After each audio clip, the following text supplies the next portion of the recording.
आपने कभी सोचा है कि जब आपका अपना परिवार, आपकी अपनी 11 साल की मोहब्बत आपको इस कदर ठुकरा दे कि उन्हें आपकी जान की भी परवाह ना हो, तो कैसा लगता है? मैं वही बदनसीब लड़का हूँ, जिसे सबने कचरा समझा। लेकिन आज मैं आपको अपनी बर्बादी और हकीकत की पूरी कहानी बताने आया हूँ।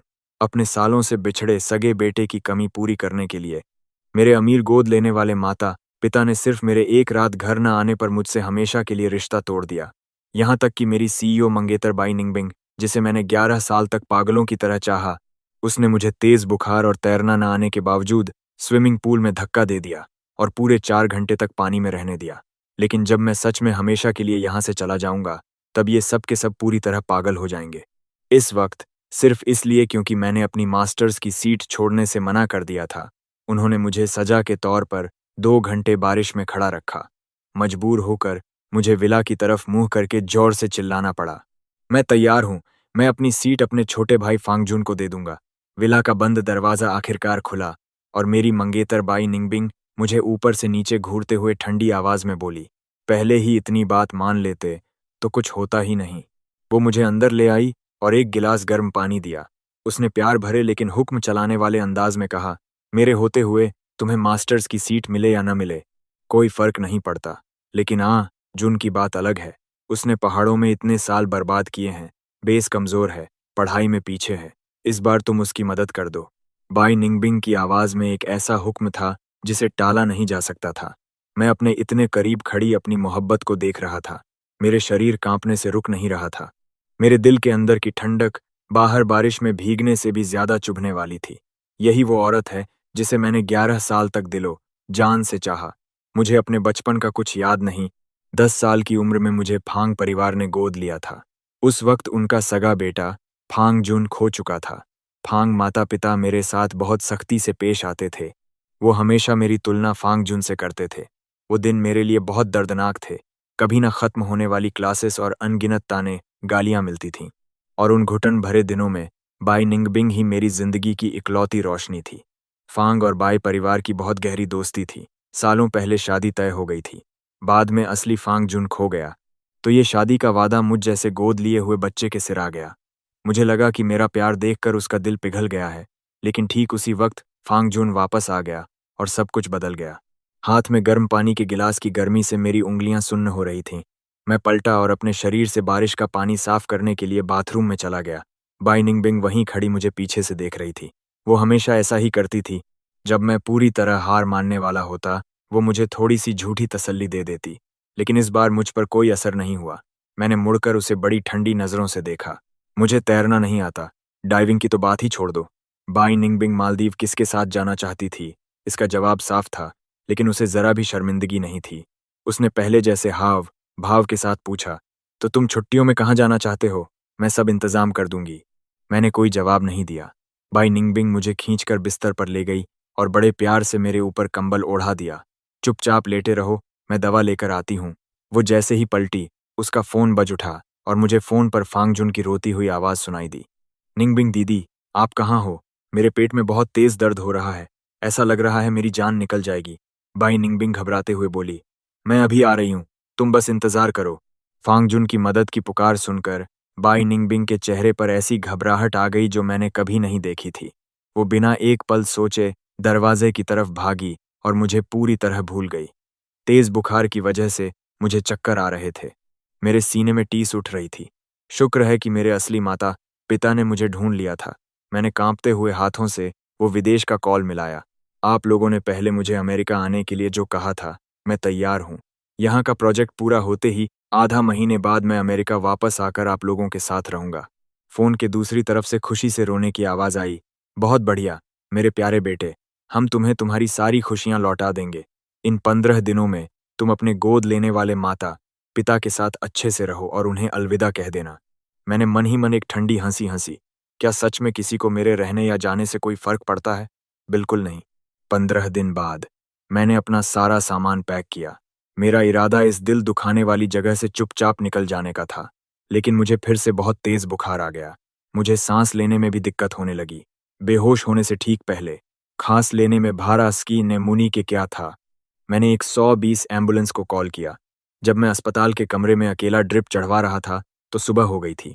मैंने खुद सुई निकाली और वॉशरूम जाने के लिए उठा। जैसे ही मैं कॉरिडोर के मोड़ पर पहुंचा, मुझे फांगजुन की आवाज़ सुनाई दी। निंगबिंग दीदी, ये सब मेरी कमज़ोर सेहत की वजह से है। मैंने बस एक आइसक्रीम खाई और मुझे इन्फेक्शन हो गया। आपको भी पूरी रात मेरे साथ अस्पताल में जागना पड़ा। मेरे कदम वहीं जम गए। वार्ड के कांच के दरवाजे से मैंने देखा, बाई निंगबिंग के हाथ में एक टिफ़िन था और वो एक एक चम्मच करके फांगजुन को फूंक मारकर सूप पिला रही थी। उसके चेहरे पर जो प्यार था, वो मैंने आज तक कभी नहीं देखा था। बाई निंगबिंग बोली, बचपन से तुमने बहुत दुख सहे हैं, इसीलिए तुम्हारी सेहत इतनी कमज़ोर है। कोई बात नहीं, मैं तुम्हारे साथ रहकर धीरे धीरे तुम्हारी सेहत ठीक कर दूंगी। फांग जुन बहुत भावुक होकर मुस्कुराया। निंगबिंग दीदी, आप पूरी रात घर नहीं गई। फांग युआन को बुरा तो नहीं लगेगा? मेरा नाम सुनते ही बाई निंगबिंग के चेहरे की मुस्कान गायब हो गई और उसने बड़ी रुखी आवाज में कहा, उसे बुरा मानने का कोई हक नहीं है। हालांकि मुझे पहले से पता था, लेकिन उसके मुंह से ये कोई हक नहीं शब्द सुनकर मेरे दिल में सुई चुभने जैसा दर्द हुआ। मैंने 11 साल प्यार किया, 3 साल बॉयफ्रेंड रहा और बदले में क्या मिला? बस ये सुनना कि मेरा कोई हक नहीं है। फांग जून को फांग परिवार में आए अभी 3 दिन ही हुए थे कि उसका एक कार एक्सीडेंट हो गया और सबको लगा कि ये सब मैंने करवाया है। मैं एक ऐसा घटिया इंसान बन गया था जो अपनी जगह पक्की करने के लिए किसी भी हद तक जा सकता है। जब फांग की बहन ने बाई निंगबिंग और फांग जून को एक साथ चिपक कर किताब पढ़ते देखा तो उसे सब समझ आ गया। उसने मुझे बेरहमी से धक्का देकर कोने में कर दिया। फांग युआन, मुझे पता है तुम्हारे दिमाग में क्या चल रहा है। आजुन और निंगबिंग को देखकर तुम जल रहे हो ना? मैंने दांत पीसकर जवाब दिया, तो क्या मुझे जलन नहीं होनी चाहिए? बाई निंगबिंग मेरी गर्लफ्रेंड है। फांग की बहन चिल्लाई, तुम्हें जरा भी शर्म नहीं आती? तुमने आजुन की जगह लेकर 11 साल फांग परिवार में राज किया। आज तुम्हारे पास जो कुछ भी है वो सब आजुन का है। अगर अक्ल है तो बाई निंगबिंग से ब्रेकअप कर लो। अगर आजुन खुश रहेगा तो हम भी तुम्हारे साथ पहले जैसा बर्ताव करेंगे। मेरी आंखें लाल हो गईं। मैंने वो सवाल पूछ लिया जो सालों से दबा था। मैं अपनी मर्जी से फांग परिवार में नहीं आया था। तुम्हारे माता पिता ने खुद मुझे गोद लिया था।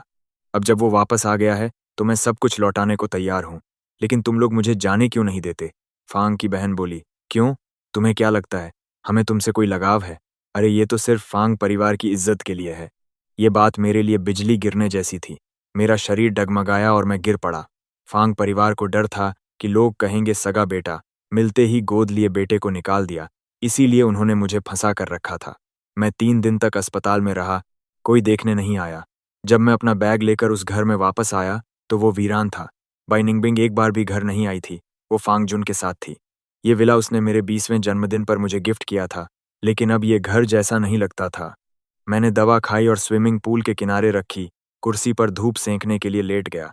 अचानक फांग जुन मेरी तरफ देखकर एक अजीब सी हंसी हंसा।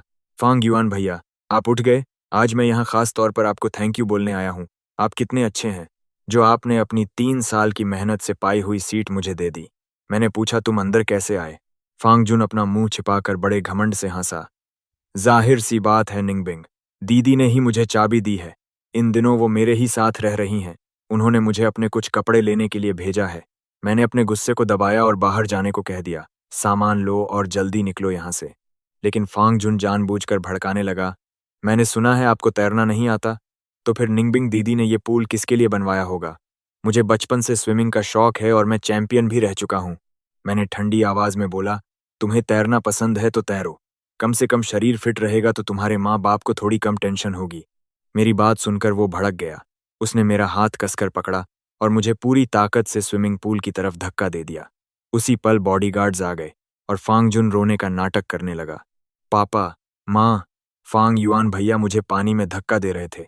मेरे पेट का इन्फेक्शन अभी ठीक नहीं हुआ है। मैंने कहा मैंने कुछ नहीं किया, वो खुद। लेकिन फांग पापा और फांग माँ ने गुस्से में चिल्लाना शुरू कर दिया। फांग माँ ने कहा, तुम इतने गिरे हुए इंसान हो, क्या तुम आजुन की जान लेना चाहते हो? फांग पापा ने गालियां देते हुए जोर से मेरी कमर पर एक लात मारी और मुझे गहरे स्विमिंग पूल में गिरा दिया। तैरना ना आने की वजह से मैं पानी में डूबने लगा और वो लोग हंसते हुए अंदर चले गए। अचानक पानी में किसी ने छलांग लगाई और मुझे खींचकर पूल के किनारे ले आया। वो बाई निंगबिंग और बॉडीगार्ड था। बाई निंगबिंग की नजरें बहुत ठंडी थीं। फांग युआन, तुम्हारी ये हरकतें कभी खत्म नहीं होंगी ना? जब भी बात फांग जुन की आती है। फांग जुन रोता हुआ बाहर आया और बाई निंगबिंग का हाथ पकड़कर बोला, निंगबिंग दीदी, आप भैया को मत डांटिए। बाई निंगबिंग बोली, आजुन, तुम इसकी साइड मत लो। ये इंसान कभी नहीं सुधर सकता। और मुझसे कहा, फांग युआन, सिर्फ इसलिए कि हम एक दूसरे को सालों से जानते हैं।